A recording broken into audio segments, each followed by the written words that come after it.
Bon, nous, on est là. Ces personnes-là, ils étaient là depuis le 30 décembre 2004. C'est des investisseurs français qui sont là, ils sont venus avec leur argent et tout. Ils ont investi ici.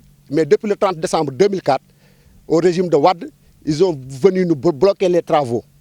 Depuis lors, on a fait des courriers, on a adressé tout à tous les ministres concernés. Qui sont venus vous bloquer? Bon, il y a la SAPCO qui est derrière tout ça. Qui est derrière tout ça. On ne connaît pas, on ne connaît même pas. On ne connaît même pas. Il n'y a personne qui est venu nous dire, mais monsieur, attendez, il y a ceci ou bien il y a cela. Il n'y a pas de concertation. Il n'y a pas de concertation. Mais ces jeunes, ils étaient en train de travailler. Mais maintenant, ils sont là, ils ne font absolument rien du tout. Donc nous interpellons encore le président Macky Sall pour qu'il prenne le dossier de Pointe Sarène en main. Parce que depuis 9 ans, ces personnes-là, c'est des Français, mais aussi c'est des parents.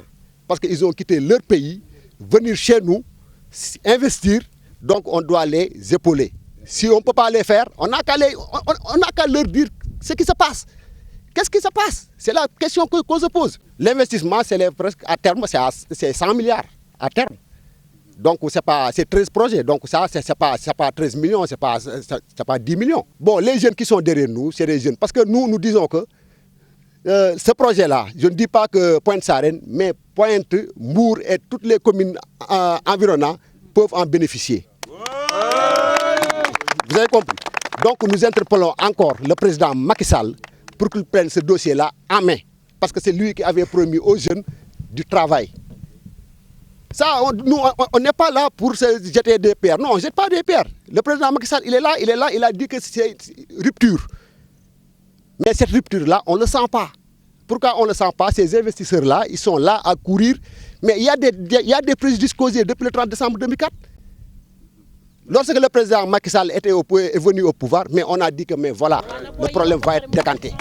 Il n'y a pas de réunion, ils n'ont même pas... Mais si vous venez dans un truc comme ça, hein, vous appelez les promoteurs, vous leur dites, mais monsieur, nous, on doit faire ceci, on doit faire cela. Mais il n'y a rien qui a été dit. Rien. Il n'y a pas de concertation, il n'y a pas de réunion, il n'y a rien. Concrètement, ce que nous voulons, c'est le déblocage. C'est le déblocage. C'est tout ce que nous voulons. Et que ces jeunes-là travaillent. Oui. Et ça, c'est le président Macky Sall qui l'avait dit. C'est le président Macky Sall qui l'avait promis aux jeunes. Donc jusqu'à présent, on attend.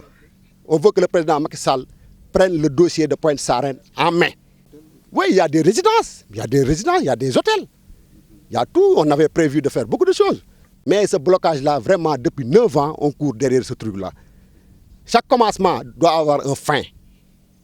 Et ces promoteurs-là sont fatigués maintenant. Parce que depuis 9 ans, ils courent derrière ce truc-là. S'ils prenaient leur argent et le mettent à la banque, au moins c'est plus rentable que ça. Il y a eu des préjudices? Oui, il y a des préjudices moraux, matériels. Oui. Il y a des préjudices.